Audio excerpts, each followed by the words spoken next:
Hindi na po nakatiis si Senate President Chis Escudero. Nagsalita na rin. Kinundi na niya yung napakatindi, nakakakimbal na mga pronouncement ni Vice President Inday Sara. Maging yung isang pari mga kababayan ng Novaliches. Hindi na po makatiis. Nagsalita na rin po at pinagsabihan si Inday Sara sa kanyang masasama na binitawang salita sa dating Pangulong Marcos Sr. sa bangkay na gusto niya pong hukayin at itapon sa West Philippine Sea. So ngayon, bakit ganon ang pag-uugali ng mga Duterte, lalo na po si Inday? Yun ang natutunan niya sa kanyang tatay. Mahilig magbigay ng hindi sa kanila. Remember yung cash reward po sa war on drugs? Pati yung nasa DepEd si Inday, mga kababayan, ganon yung kanyang ginagawa. Remember yung ibinulgar po na envelopes na may laman na 50,000? Yung kay Yusek Mercado po. Nadagdagan pa po, more DepEd executives report cash envelopes from Sara. Nakasanayan nila yung ganong kalakaran para may loyalty sa kanila yung mga tao. Akala nila, mga kababayan, mapapaamo nila yung mga nakapaligid sa kanilang tao. Ngayon po, naglaglaga na po, mga kababayan, sa congressional investigation. Itong ating programa, mga kababayan, atid sa inyo nitong ating mga sponsors. Firmax Firming and Lifting Cream. Pinapay po sa mga pulses in affected area. Mainam po ito sa mga pains at paninigas ng mga kaso-kasuan. Ito sa mukha naman yung application, anti-aging, Automax po siya. Ito ay Glow 60, mga kababayan. Whitening po siya, made in South Korea. Ito naman po, Ningxia Red Mixed Fruit Drink. Gawa po siya sa goji berry. May anti-cancer properties po siya. At sa mga nagana po ng malinis and spacious fitness gym, pumunta lang po kayo sa aming Colossal Fitness Gym. May Grab car rental din po kami. At bills payment po sa aming office. At saka sa mga mahilig po sa imported bags, manood po kayo sa live selling ni Madam Eileen Rosales sa kanyang Eileen Closet po. Pati mga shoes, ito yung kanya po. Ito yung kanyang page. Kita ninyo, napakagandang mga online selling po siya. Si Madam Eileen Rosales. Cellphone number niya po, 773-798-7816. Balikan natin yung ating kwento, mga kababayan. So ito yung sabi ni Senator Chis Escudero, Senate President. So sabi po niya, threatening to exhume the remains of President Marcos' father, Ferdinand Marcos Sr., and toss them into the sea was unbecoming of Vice President Sara Duterte. Escudero said, reminding her to be prudent when speaking in public. Gusto niya, mga kababayan, na tularan yung kanyang tatay. Mali na nga po yung ginawa ng kanyang tatay. Kaya sabi ko nga po, mga kababayan, I think kailangan ni Inday na bumalik sa school or iparehab, mga kababayan, itong si Inday. Kasi something is wrong with her mental condition, mga kababayan. Siguro po, paturuan siya sa isang religious school. Siguro sa mga Katoliko kasi siya. Yung mga eskwelahan pong pinapatakbo ng mga madre para maturuan po ng tamang values, Christian values, mga kababayan, si Inday. Kasi yung pumapasok sa isip niya po, para nang yung mga Hamas, yung kalaban ng Israel, kahindik-hindik, may criminal tendency po siya. Sa totoo lang po, ini-imagine mo na pugutan ng ulo yung ating Pangulo dahil lang sa relo na hindi ibinigay ng ating Pangulo sa tinatawag niyang bata. Ang akala ko, batang paslit na wala pa sa tamang pag-iisip. Kadete pala, mga kababayan. Nakita ninyo? Nasanay kasi sila sa pagbibigay. Kaya tingnan ninyo ang naging pag-ugali ng mga officials ng previous administration. Pinauso nila yung reward system. Ito na nga po yung iniimbestiga ng Kongreso. Sa Quadcom, yung reward system, mga kababayan, na binulgar po ni Colonel Royina Garma at saka ito pong sa DepEd na nagbibigay ng envelope. Mamaya po, ibigay ko po sa inyo, i-replay ko sa inyo yung congressional investigation sa confidential funds ni Inday. So mali yung values na natutunan ni Inday sa kanyang tatay, sa kanyang mga magulang. Kailangang i-rehab si Inday. Kaya sabi ng ating Senate President, the words that Duterte used in attacking the President were against Filipino values in that they were not befitting of someone occupying the country's second highest elective office. Hindi niya tama. Sa isang posisyon, ibig sabihin niya, sa madaling sabi, tama yung sinabi ni Trillanes. Parehas na rin ang sinasabi ni Chis Escudero, unfit to hold any public office in Inday. Yan po. Against Filipino values in that they were not befitting of someone occupying the country's second highest elective office. Kung hindi siya befitting sa isang umuokupa ng pangalawa sa pinakamataas na public office, ito mga manifestation ito na pag may nag-file mga kababayan ng impeachment, and I think this is an impeachable offense. Pag-aralan na ninyo yung mga nakakalkal po sa Congress, sa confidential funds po, that is corruption, impeachable offense. Yung mental condition naman po ni Inday, that is also an impeachable offense or disqualification sa isang umuukupa ng public office, presidente, vice-presidente. So pag-aralan na po ninyo yung mga sinasabi po ni Inday na gusto siya, kaya siya pinapaimbestiga, gusto siya na i-impeach, baka po maging self-fulfilling prophecy, mga kababayan niya. Sinasabi na niya, baka napifeel na niya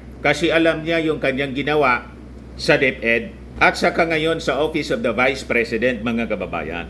Sabi ni Chis Escudero, pero anya nire-respeto natin yung karapatan niya, her right to express her disgust and voice her criticism against the Marcos administration. Pero sabi niya, for me those kinds of remarks are unbecoming, especially from the country's second highest leader, sabi po ni Escudero sa interview ng DWIZ.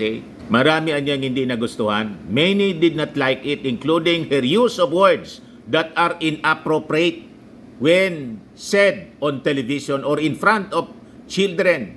I hope she will be more circumspect and more careful with the words she uses. Ayun po natutunan niya sa kanyang tatay. Paggamit ng mga pananalita na kagimbal-gimbal. Gusto niya na maging tough-talking vice president tulad ng kanyang tatay na pasama po. Talagang sobra, mga kababayan. So sabi po ni Escudero, while it was natural anya for anyone to express displeasure, it should not justify the use of foul language.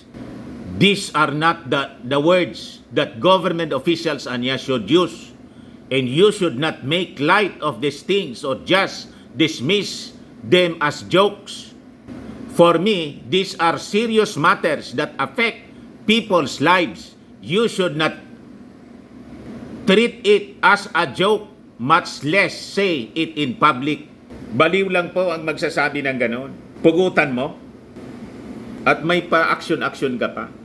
Mga kababayan, ini-imagine ko anya na putulin ko, tanggalin ko yung ulo ng Pangulo. Manifestation po yon ng isang tao na may mental problem po. Sa totoo lang, pa-check up ninyo po si Inday. Lalo't sinabi niya na nung pumunta siya doon sa kasama ng Pangulo sa graduation ng PMA, nakainom siya ng gamot. Anong gamot yon? Imagine, sinabi pa niya na pinapakulam siya ng Pangulo. Naniwala ka sa ganon? May tama lang po sa maniniwala sa ganyan. May sanib lang po, mga kababayan, ang magsasabi ng ganyan. Baka kailangan ng pari na yung expert sa exorcism. Baka sinapian na po ng masamang espiritu si Inday. Tulad ng mga Hamas. Ang mga Hamas po, talagang sapi yon They are monsters, mga kababayan. Kaya nga iniintay natin kung ano yung reaksyon ni Super Ate ni Amy Marcos. Yung ating Pangulong Bongbong Marcos ay we are not expecting na magre-react po. I think i-ignore na lang ng ating Pangulo. Hindi yung papatulan. Yung Palasyo Malacanang po, walang pinalabas na statement. Napakatindi po yung mga binitawang pananalita ni Inday.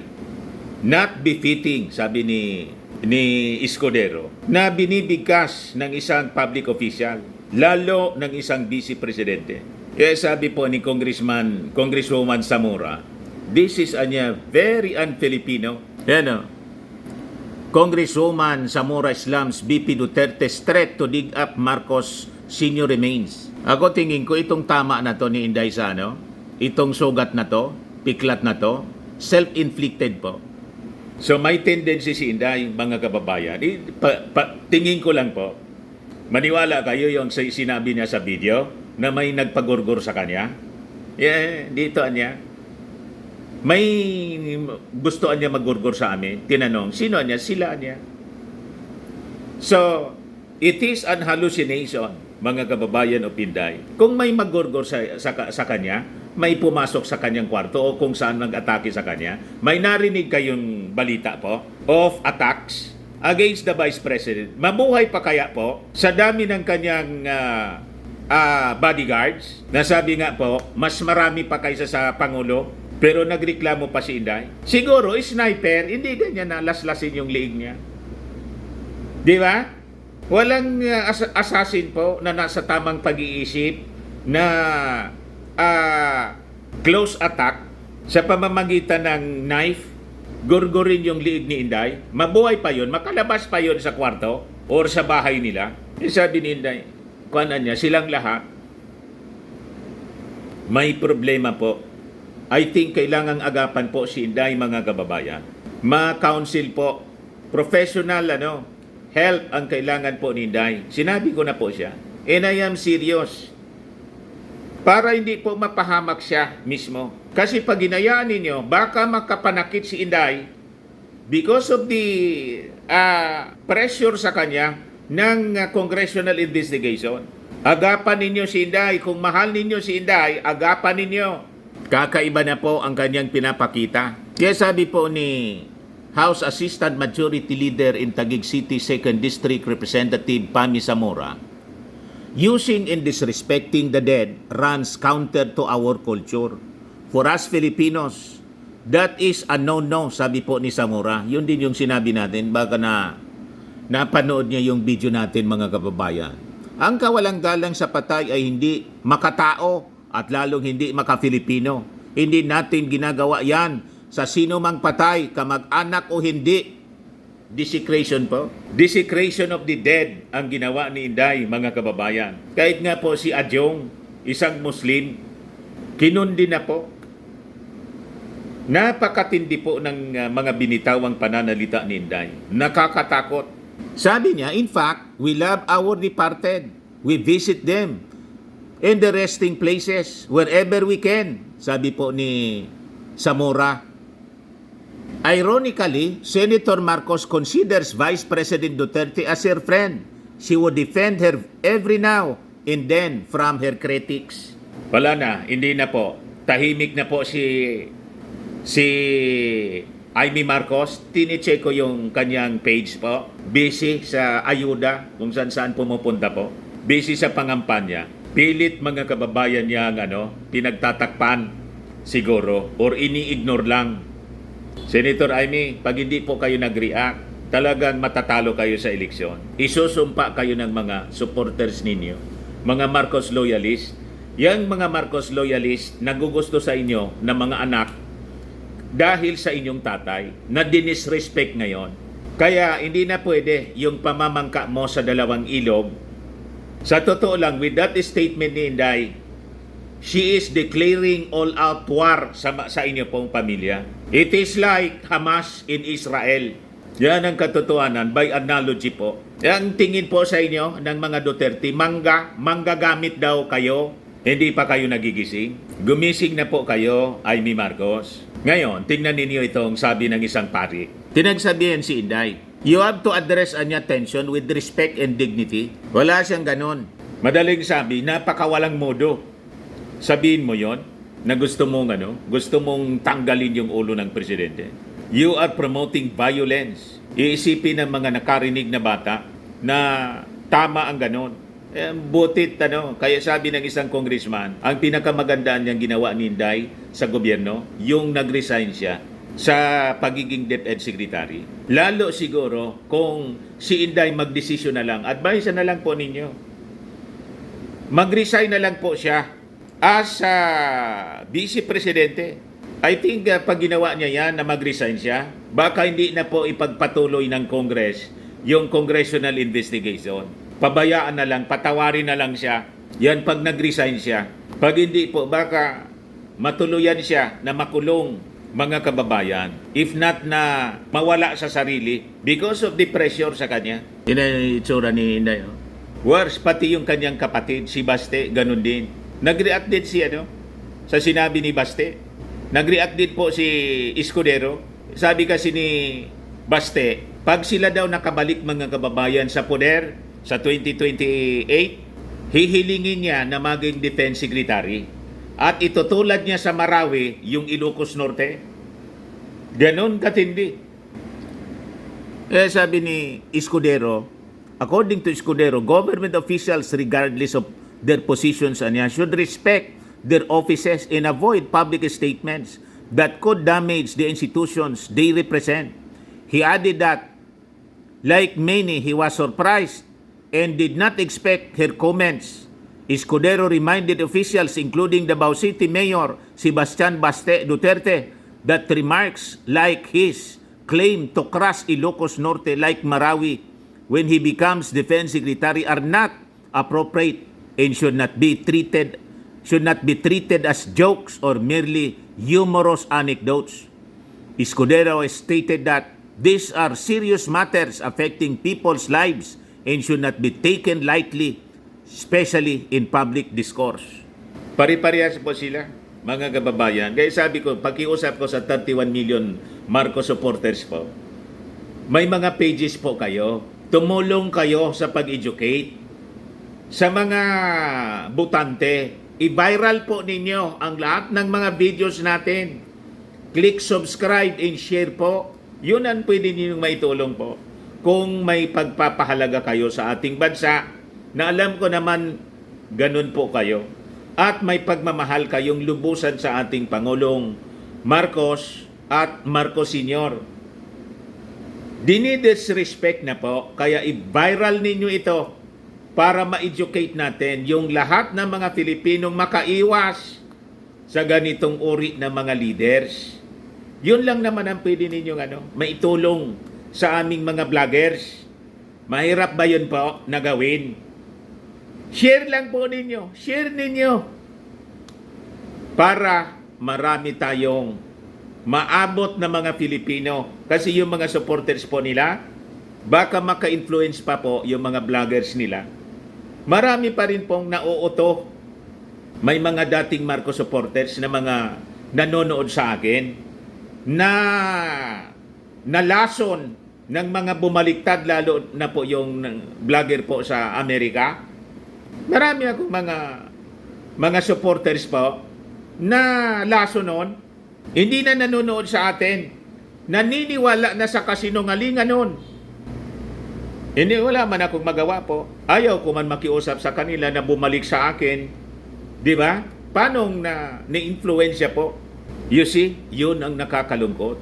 Yung iba po nga, mga clients ko pa dati sa Firmax, hindi na po nagme-message sa akin. Galit na sa akin po.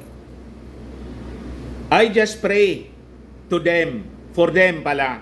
I just pray for them na sana malinawan yung kanila pong kaisipan. Kaya yung ating mga Marcos supporters na natitira, 31 million kayo. Kukunti lang naman po yung na-influensya nila.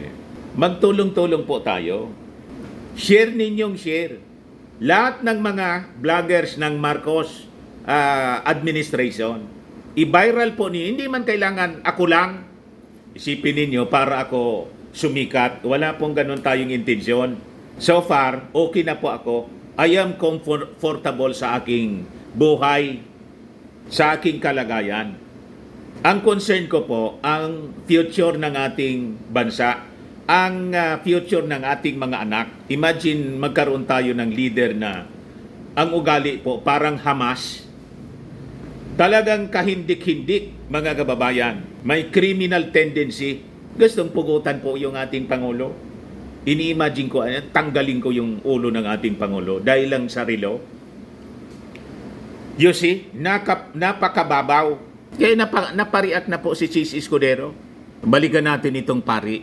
According to Novaliches, Diocese of Novaliches, Father Joel Sabala or Sabalya, the Catholic Church teaches the importance of showing respect to the sanctity of life. It is important to approach statements that involve desecration of human remains with reverence, pagrespeto, especially in the context of Catholic teaching on the dignity of the deceased in the sanctity of life. Sabi po ni Father Sabalya, it is essential to remember that even individuals with whom we may have disagreements or conflicts deserve to be treated with dignity and respect both in life and in death. Kaya sabi ko po sa inyo, yung mga nagmamahal kay Inday, kumbinsin ninyo si Inday kung talagang totoong mahal ninyo. Iparehab ninyo si Inday.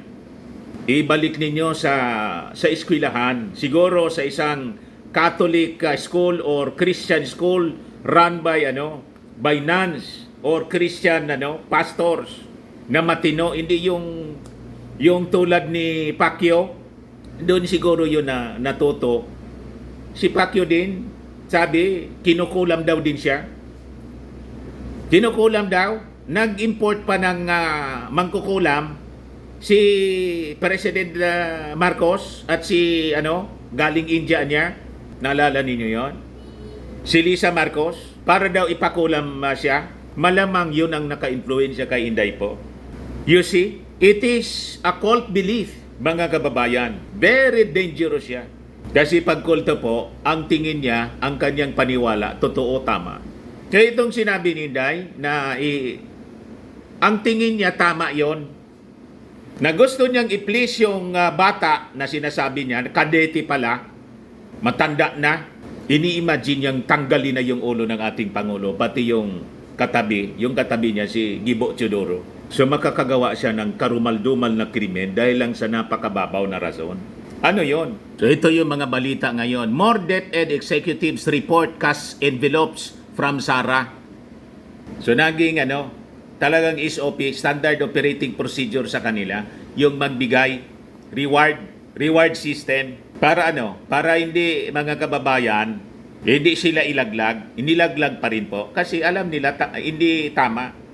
At isa pa, naipit na po sa congressional investigation. Yan sabi rito, 2 Department of Education officials told lawmakers that they had received tens of thousands of pesos in cash from Vice President Sara Duterte last year when she was still the Education Secretary, appearing to corroborate a previous testimony from another DepEd official that handing out money was a common practice in DepEd on her watch.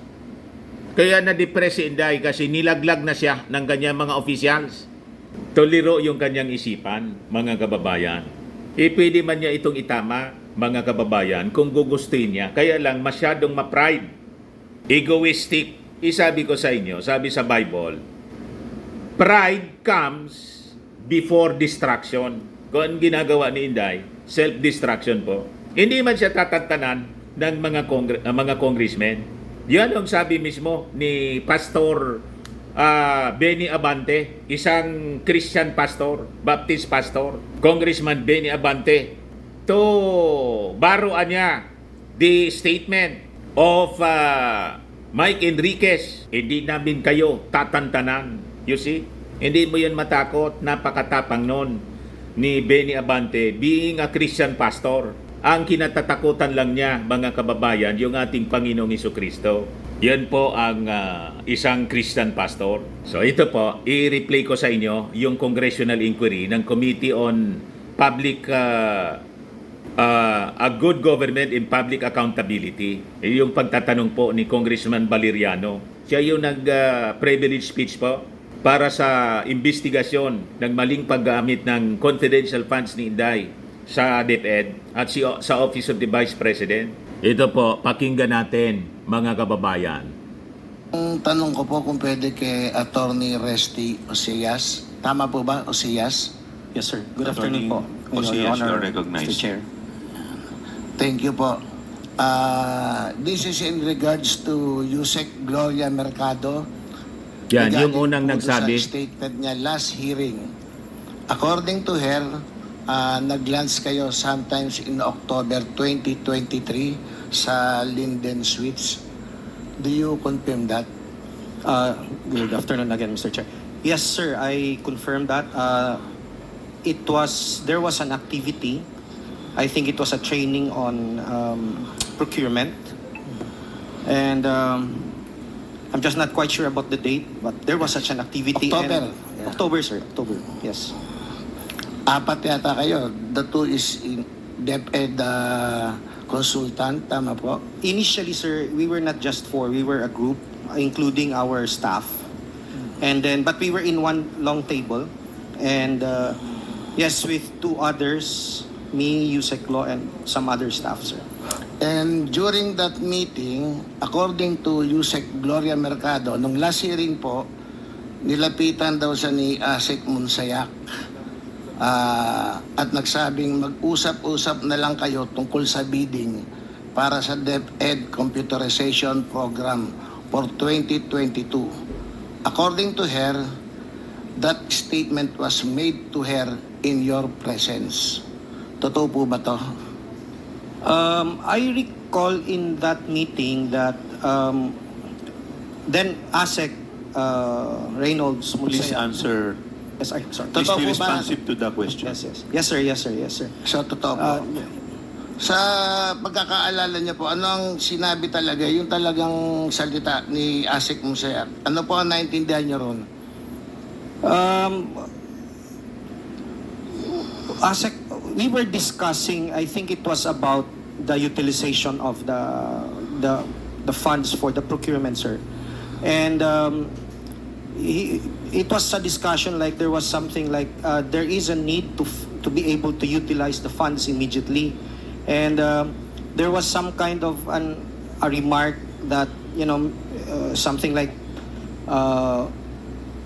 maybe pwede naman na lang pag-usapan ng kung paano maayos, basta importante ma-utilize yung fund because the fund for the procurement was about to lapse in December of 2023. I understand this fund was 2022, sir. By the way, sir, just for purposes of background, no, I was quite new in the department. I just joined the department sometime in January of this So, year. bago lang po kayo lang. lang. Yes, sir.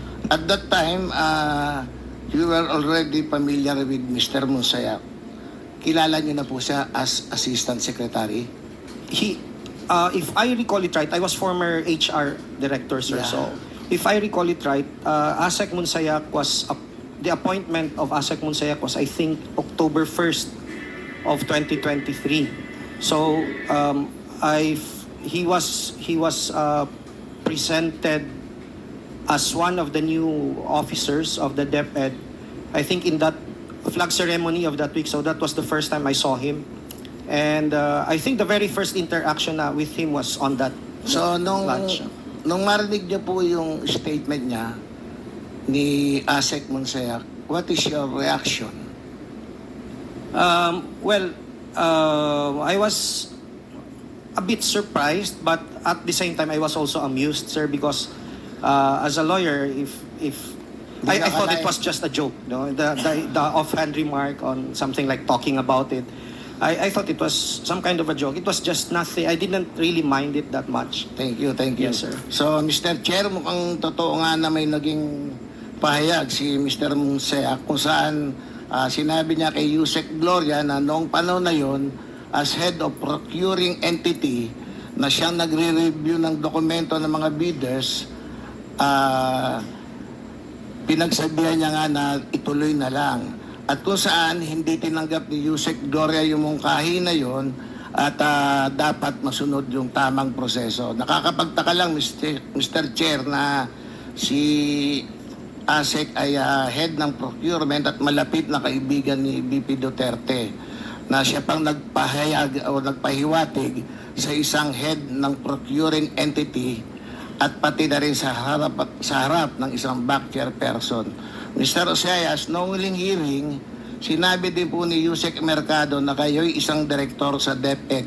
Totoo po ba ito? Yes, sir. I was the former, at that time, I was the direct report of Yusek Glo. I was under her strand as the director of HR. Kailan po kayo na-appoint? I was appointed January 12, I think, and then, but I reported January 17 of 2023, Your Honor. 2023. Yes, sir. Yeah. Ano po yung posisyon nyo talaga? Director 4 ho. Hanggang Sa- ilang director po pa daw? Director 6, 7? Hindi ho. Ang pinaka-highest Highest ko na director director is Director 4 ho. Sa Director 4. Yes, sir. Ano po yung responsibility ng Director 4? Depende ho sa assignment, Mr. Chair, no, Your Honor. Kayo po, Mr. Osias. Ano po? Yes, sir. My responsibility is primarily on HR, Human Resource and Organizational Development. So, kami po yung in charge ng mga programs natin with respect to teachers, and then the non-teaching personnel, and then yung kami rin po ang in charge doon sa organizational effectiveness and the benefits that we can probably give our teachers, so through our offices. Aside from position, Madaling sabi po, meron yung pa bribe kayong po, ibang hinawakan sa ginawa nilang DepEd? normal. Yung pagtanggap ng bribe. Well, sometime November of 2023, sir, I was designated as the chair of the BAC 6. No, BAC 6 is the early procurement activity designated BAC. Back. Yes, sir. Bids and Awards Committee. Sige. Na-mention nyo po na back member noong panahon na yon. Sino po ang back chair at that time? Sir, sa no November, back chair ho ako. Naging back chair ho ako ng Naging BAC back 6. chair kayo? Ng BAC 6 ho. Yung BAC 6. But, yun ho. Sige po. Hindi ba po pagka ganyang malaking government agency, especially yung DepEd, sometimes maraming mga box assigned for the procurement of particular category. In the back that you specifically belong, ano pong mga bagay yung procurement ang kailangang dumaan sa inyo? Particular. Yes, sir. As far as I recall, ang dumaan sa akin ho ay laptops. Laptop. Yes, sir. Laptops for teaching, non-teaching, and yung DCP project ho. So, kabilang po dito yung procurement relating to DepEd Computerization Program. Yes, Tama sir. po. Yes, sir. Yes, sir. 2024 ang original ko ho. Noong back member kayo, naging party po ba kayo ng October and December 2023 bids for the DCP? Yes, sir. I was also, before the 2024, before the November designation as back chair, I was also part of the DCP 2022, which was bidded in 2023. Yes, sir. Na-mention nyo rin po na naging back chairperson. Kailan kayo naging chairperson po ng back? I think, if I'm not mistaken, around November na po ng 2023. November ng 2023. Or is it December? Something November or December, sir. Kasi my memory is not really at this point. Nare-recall nyo pa po yung mga project na dumaan sa inyo as back chair? Yes, sir. Originally, since I was handling the BAC 6, it is supposed to be the early procurement activity. BAC, no? The BAC in charge for early procurement activity. So, kasama ho, yung nare-recall ko ho is the DCP project for 2024 ho sana. For 2024 DCP project. And laptop for teachers, laptop for non-teaching personnel. Ganun ho yung aking nare-recall na So, up to dadaan now sa po, akin. are you still working with DepEd bilang director at back chair? Not anymore as back chair, sir, but I am still working with DepEd. Yes, but I am no longer connected with the HR. I have been reassigned under the new administration. I have been reassigned to the Office of the Undersecretary for Procurement. So pwede kong sabihin, ranking official pa rin kayo ng DepEd. In terms of the fact that I am an appointed director, sir, yes. Yeah. And you play an important role kasi kayo parte ng back before, di po ba? That oversees yung DCP, yung computerization. A flagship program of the DepEd. Is that correct? Yes, sir, as far as I am concerned at that time, yes, sir. Tanong lang po, would you also receive envelopes from Ms. Shine Paharda? Parang ikinuwento ni Yusek Mercado, envelope containing cash. All right, Your Honor, Mr. Chair, no, I must be candid about this. I must say I did, but I didn't know because I was new in the department. I thought it was a practice of the department. I thought, the very first time I encountered that matter, sir, was sometime in April of 2023.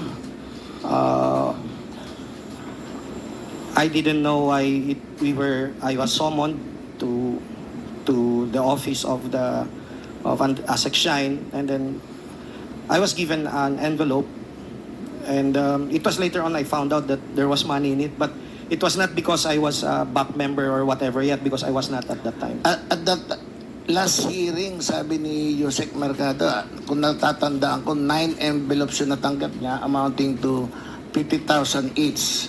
Sa inyo pong pagkakaalala, hanggang kailan kayo nakatanggap na envelope? Ilan? It started April.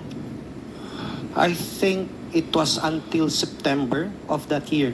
Up to September 2023? Yes, sir. But if I recall it right, I was only summoned about 4 times to the office. 4 times? Yes. Up to September 2023? Yes, sir. So yung last quarter po, wala na kayo natanggap? Wala na po. Wala. So in other words, wala na kayong envelope na natanggap ng 4th quarter ng 2023. Tama po? Yes, sir. Mukhang sumakto Sa panahon na hindi na ginamit ng DepEd yung confidential fund for the last quarter, lang pumuputok na issue ng confidential fund. Anyway, Mr. Osias, I think this was also mentioned by the BP na press conference na magkano po pala yung laman? Magkano po laman ng envelope? I think it was something like between 12 to 15, sir. Hindi ko na matandaan yung laman talaga. 12 to 15,000? Very minimal amount, yes, sir. Okay, Mr. Osias, last week din po, after nung nandito si Yusek Mercado, meron din pong press conference si Vice President. According to the Vice President, nag-solicit daw po si Yusek Gloria from private companies using the name of the BP, which is supposedly the reason why she was let go. Kaya siya tinanggal. So, based po sa dokumento na inilabas, ito ay patungkol sa programang DepEd Guro. Are you familiar with that project? Yes, sir. I am familiar with the DepEd Guru project because I am supposed to be the project owner of that program, sir. Mr. Chair, can you explain to us briefly what this project is about? Early on, when I joined the department, about maybe a few weeks after I joined the department, and as normally done by former Yusek Law, she would come up with a list of things for us to do. And I recall that there were tasks given to us. I think it was after she went on a birthday trip. By who? There were about I'm sorry, sir. There were about 40 tasks that attached to be accomplished by our strand, the HR and OD strand, including the other components of that strand, sir. So, the HR strand or the HR OD strand and NAYAP and TEX, we had about 40 tasks. Out of the 40, there were about 27 that pertains to my bureau. So for HR and OD. And I recall that one of the priorities that we were informed by Yusek by USEC Law, one of the priorities that we need to deliver as a strand is some kind of a chatbot wherein the secretary can connect directly with our teachers. Meaning that the idea was for her to be able to, for the teachers to be able to connect with her directly so that she can immediately respond to this With the concerns. secretary. Yes, yes, sir. And there were 3 assigned to me, and the other 2 were a PDIS, we call it a PDIS, an information system on all the employees of the department.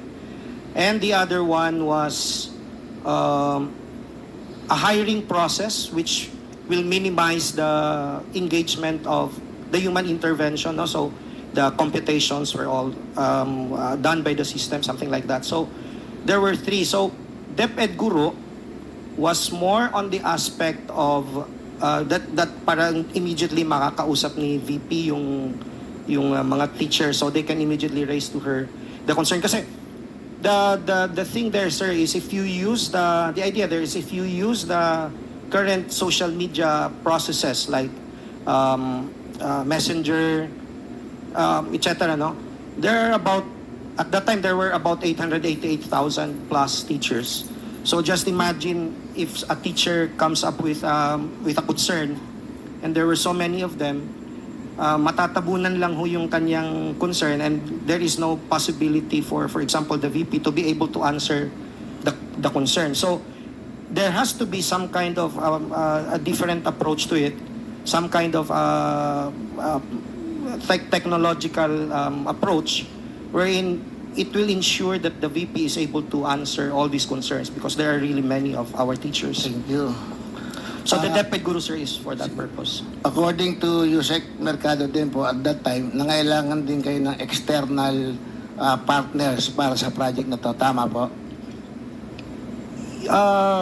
Yes. Actually, as far as I recall, there was an activity wherein our strands were asked, what are your projects? What are your concerns? And we were supposed to, there is an office in DepEd that is supposed to be in charge of coordinating us, the strands or whatever the concerns of the strands with an external partner, and they're the ones who actually are supposed to help us. So merong office na in charge para sa pagpili ng external partners. Tama po? Yes, sir. So sinasabi niyo ba walang direktang pagpili sa mga external partner? I mean, you and USEC Mercado, hindi kayo namili na external partners. Tama ba? Yes, sir. I for one am not involved in the process. I just sit there when we make a presentation on what is that Guru all about. I'm So just part of the Yeah, so with people that, who sits Mr. there. Chair, sino ang pumipili o nag-entertain ng mga external partners para sa mga ganyang partners, especially yung DepEd Guru? There is an office. I think it's the External Partnership Services. Or External Partnership Partnership Service or Services. Services. I think that's the office, or is it the ICO? It's either of the two, sir. So, parang isang department sa DepEd yun. Yes, sir. Yes, And sir. it is not under USEC Mercado? No. It's a different office. So, malayo.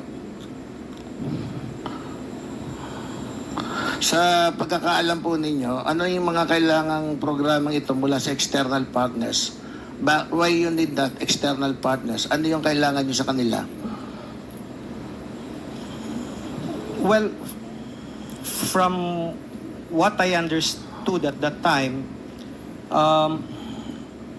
the need for the technological thing that the VP wanted to have, we cannot do it on our own because there is no budget for it. So we need external partners to help us make it turn it into fruition, or to make it to accomplish that program, sir. So I think that is the answer to that. When you say external partner, kailangan nyo hindi pera ang sinulisit nyo sa external partner, or pera yun?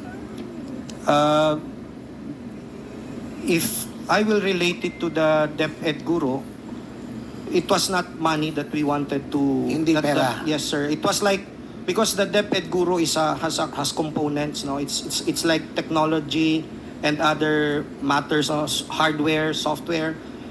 So gamit. Mr. gamit, sir, I think that is the word, mga components. So, Not really money, sir. Mr. Chair, kung may alam po kayo, anong gamit yun kung alam nyo? Okay, so if I recall this right now, the DepEd Guru will involve, for example, sir, some kind of yung ano ho dun sa, for example, sa truck, meron ho sa likod na parang lalagyan ho, parang malaking tapos may wheels. Parang ano ba ang tawag dito? Yung parang yung sa likod doon ng truck, 'di ba? For example, mga trucks na mga refrigerated trucks.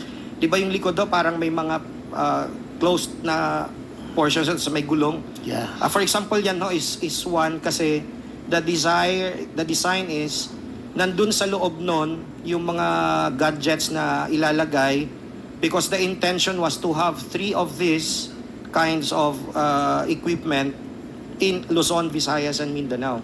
So, i-deploy siya para kung merong conflagration, kung merong nangyaring masama, hindi ho, una makakausap pa rin ni VP yung mga students or concerns or whatever, and then, independently powered ho siya, component ho siya talaga ng buo. So, meron siyang laptops, meron siyang solar panel. Marami siyang components, sir, para ma-ensure lang na kahit walang kuryente dun sa lugar, tuloy-tuloy pa rin ang magiging communication ng VP. Ganun ang pagkaintindi ko doon sa... So, Mr. Chair, with that yung equipment na yun, kanina po mapupunta yun or saan napunta yun? Hindi ho natuloy yung project, sir. So, hindi natuloy. Hindi natuloy ho. So, walang nakuha na personal na pera o gamit, equipment si Yusek Mercado sa paghanap niya ng external partner para sa DepEd Guru program? Negative? I can only speak up to the extent that I interact with USEC law. Like, for example, in the office. If that is the basis of that, the premise, Your Honor, I don't think there was any. Kasi hindi naman ho natuloy yung project. Sige. Sa pagkakaalam niyo po, Mr. Chair, palagay niyo ba importante itong project na to na magkaroon ng direktang komunikasyon? Yung halos 900,000, almost 1 million na teacher at si BP sa ilalim ng Guru program? I can only speak, sir, from experience, no? I am a survivor of the Yolanda tragedy. It almost killed me and my family. As far as I'm concerned, there is really a need to have things like this during a conflagration, especially for purposes of our kids, no, continuing with their education despite everything that happens, no. So, to my mind, it is something that we really need to have. But, of course, the program did not push through, so it's not something So, in short, ito yung naging priority project ni BP Duterte sana. Sir, that was the information I got or we got from the USEC, kasi siya naman ho ang nakakausap sa EXICOM, hindi naman ho ako involved. Kung ano lang ho yung binababa sa amin, yun lang ho yung aming extent ng knowledge kung ano ang mga kailangan ho talaga. Ano bang difference ng priority project komparado sa regular project nyo sa DepEd? The way I understood it, sir, is that ang priority projects, these are immediate ang need. No? While the other projects, these are projects, many of the other projects have been there for the longest time pero hindi ho gumagalaw. That's why, as I was saying earlier, there were about 40 that the Strand, HROD, and NAEAP and TEX had to do, no? These were the 40 identified projects that we need to do. But out of the 40, 27 are for the BHROD, and out of the 27, there were about 3 that were priority projects of the VP, including yung chatbot nga ho, or itong naging guro ang aming pinag-usapan. Thank you po. So in short talagang alam niya to at priority project to ni Vice President Sara Duterte. Tama po ba? Well, I am not quite sure if the VP directly know about the project, but we present this project every time there is a strand or Exicom meetings, or I think that is when it is presented. But Exicom hindi na ho kasi ako kasali doon. She is aware. So in short, Mr. Chairman, ang DepEd Guru Program sa katotohanan ay isang legitimate project ng DepEd na isang priority project rin ni VP Duterte, kung saan ang mga external partners ay hindi pinili ni Yusek Mercado kundi ng ibang opisina sa ilalim ng DepEd. Dagdag pa rito, walang pondo o kagamitan na personal na makukuha si Yusek Mercado sa programang ito. Nakakabahala lang, Mr. Chair, na isang directive ng pinuno ay siya ring gagawing rason na paikot-ikutin upang sa pilitang magtanggal ng isang career government official tulad ni Yusek Gloria Mercado. And that's all, Mr. Chair. Thank you. Malinaw, napag-initan po. Hindi kasi po nakikipag-cooperate despite nang binibigay na 50,000 pesos a month. Malinaw na bribe po yung 50,000, di man po tinanggap. Inipon lang ni Mercado, ni Yusek Mercado. Tapos dinonate na lang po sa isang charity. Sa mga naghanap ng malinis and spacious fitness gym, pumunta lang po kayo sa aming Colossal Fitness Gym. We also offer Grab Car Rental with our brand new 2023 model ng Toyota Innova. We also accept booking for those who are planning to travel via PAL, Cebu Pacific, and other airline companies, local and international, and bills payment for Meralco bills, PLDT, Aleco bills, etc. Ang Colossal Fitness Gym is located at 3rd floor Security Bank Building, Landco Business Park, Legazpi City, Albay. For inquiries, look for Chilon Maravillas. Contact number 0966-802-0949. Yan yung aming Innova. Lagi na pong matao sa amin. Pati mga foreigners po, tingnan ninyo. Mga British tourists sila. Ang lalaki ng katawan na, mga kababayan, nag-gym sa amin. Ito naman po, Indian National. Ito mga mga European sila. Ito naman yung bago naming product na binibenta online, iGlow Serum. Whitening po siya galing sa South Korea. Tingnan ninyo yung epekto sa aking anak na architect entrepreneur, Riz Maravillas. For inquiries, look for Riz Maravillas on FB. Ito naman po, Firmax Framing and Lifting Cream. Pinapahid po ito sa mga pulses and affected area. Mainam po ito sa mga pains at paninigas na mga kaso-kasoan. Ito po, Automax Radiant Serum. Sa mukha naman yung application. Anti-aging po siya. You will look 10 years younger than your age. Sa mga cancer patients naman po, baka lang gusto ninyo itong itry. Nengxia Red Mix Fruit Drink. Hindi man po siya gamot, food supplement siya. Kaya lang, gawa siya mga kababayan sa goji berry. Yung goji berry may anti-cancer properties. Yung mga inquiries ninyo, dumiretso na lang kayo sa aming messenger sa Facebook para masagot namin agad. Ayos po. Ako po si Dante Maravillas. Bye-bye. God bless.